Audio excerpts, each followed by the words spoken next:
আসসালামু আলাইকুম ওয়া রাহমাতুল্লাহি ওয়া বারাকাতুহু। আল্লাহ লাখো কোটি শুকরিয়া আদায় করি। আজকের দেশের প্রেক্ষাপট যদি বলা হয় তাহলে খুব খারাপ অবস্থার মধ্যে আমরা মানব সেবা কিছু কাজ করার জন্য উদ্যোগী হয়ে কিছু কথাবার্তা আলোচনা টেবিলে আনছি। একটা কথা হলো গাছের চারা রোপণ করা। গাছ মানুষের জীবন। আমরা এই জীবন, গাছ বাঁচলে মানুষ বাঁচবে। তাহলে গাছের থেকে আমরা অক্সিজেন গ্রহণ করি বিদায় আজ আমরা বেঁচে আছি। তাহলে এই গাছকে পরিচ্ছন্ন এবং রোপণ করা, পরিচ্ছন্ন করে রাখা আমাদের দায়িত্ব এবং কর্তব্য। আমরা যেমন আমাদের সংগঠনটা হলো জাতীয় পরিবেশ এবং মানবাধিকার সংস্থা।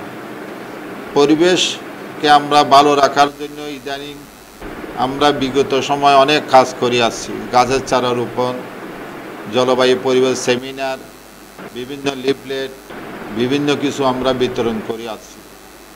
তারপরে পরিবেশকে ধরে রাখার জন্য করোনাকালে আমরা অনেক মাস্ক বিতরণ করেছি এবং অনেক মানুষকে বিনা চিকিৎসা দিয়েছি।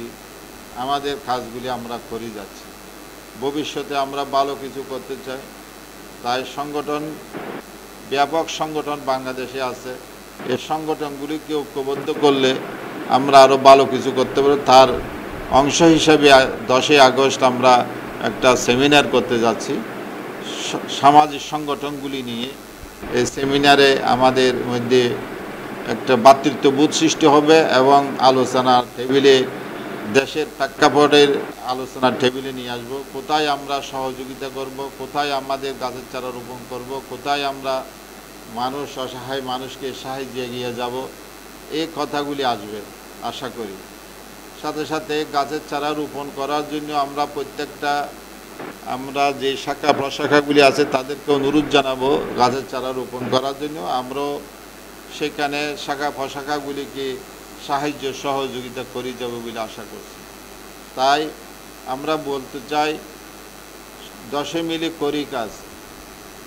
10 মিলে যদি করি কাজ তাহলে এটা সম্ভব। একজনের দ্বারাই সব কিছু সম্ভব না। হাজারো কোটি টাকা থাকতে পারে, মানুষ একজনে কোনো কিছু করা সম্ভব, দেশের জন্য কিছু করা সম্ভব না। নিজের জন্য হয়তো কিছু করা সম্ভব, কিন্তু এই যে প্রেক্ষাপট সারা বাংলাদেশের জন্য কিছু করা সম্ভব না।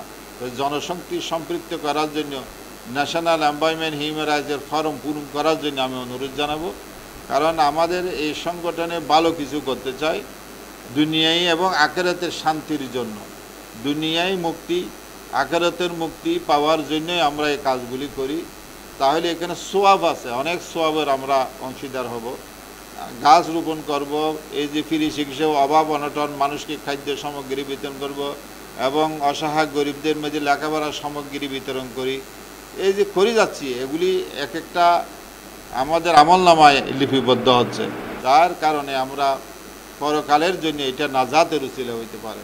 এই জন্য আমরা বেশি বেশি আমাদের সংগঠনের জন্য আমরা আমাদের কাজকর্ম, সংসারের জন্য তো অনেক কিছু করতেছি, আমরা সংসারের জন্য অনেক টাকাও ব্যয় করতেছি, কিন্তু আখিরাতের জিন্দেগির জন্য যদি আমি কিছু টাকা ব্যয় করি তাহলে এটা আমাদের মূল থাকি যাবে। আর সন্তানের জন্য এগুলি সন্তানেরা বুক করবে। আপনার বাঁচি থাকলে যেমন সংসার, বাঁচি থাকলে যেমন ভালোবাসা পাওয়া যায়, মৃত্যুর পরে তেমন ভালোবাসা আর পাওয়া যায় না। যার দরুন আপনাকে কিছু করে যেতে হবে। আপনি যদি একটা বীজ রোপণ করে যান, সেখান থেকে গাছ আসবে, গাছ থেকে ফল থেকে আমরা ভক্ষণ করতে পারবো। যার পরিপ্রেক্ষিতে আমরা যদি ভালো কিছু দুনিয়াতে করে যাই, আখিরাতের আমরা এই জীবনে আমরা কাজে লাগবে বলে আমি আশা করি। এই জন্য মূলত আমরা এই মানব সেবা কাজগুলি করে যাচ্ছি। সবাইকে সম্পৃক্ত করতে পারলে আরও ব্যাপক আকারে করা যাবে। যার জন্য আমি বারবার অনুরোধ করে যাচ্ছি, সবাইকে অনুরোধ করে যাচ্ছি, আসুন আমরা এই সংগঠনকে আমরা মানুষের কাছে পৌঁছিয়ে দিই এবং মানুষ যদি সম্পৃক্ত হয় তাহলে সবাই আমরা সওয়াবের ভাগী হব। আমার দ্বারা যদি একজন সদস্য হয়, সে যদি নাজাতের উসিলা হয়, তাহলে কিয়ামতের দিন আমাদের জন্য নাজাতের উসিলা হইতে পারে। তাই আসুন আমরা এই প্রেক্ষাপটকে সামনে রাখি, ভবিষ্যতে আরও ভালো কিছু করার উদ্যোগী হই এবং জনগণকে সম্পৃক্ত করি, আমরা যেন কাজগুলি করে যাই। আল্লাহ যেন আমাদেরকে সে তৌফিক দান করে। ওমা তৌফিক ইল্লা বিল্লাহ। আসসালামু আলাইকুম ওয়া রাহমাতুল্লাহ।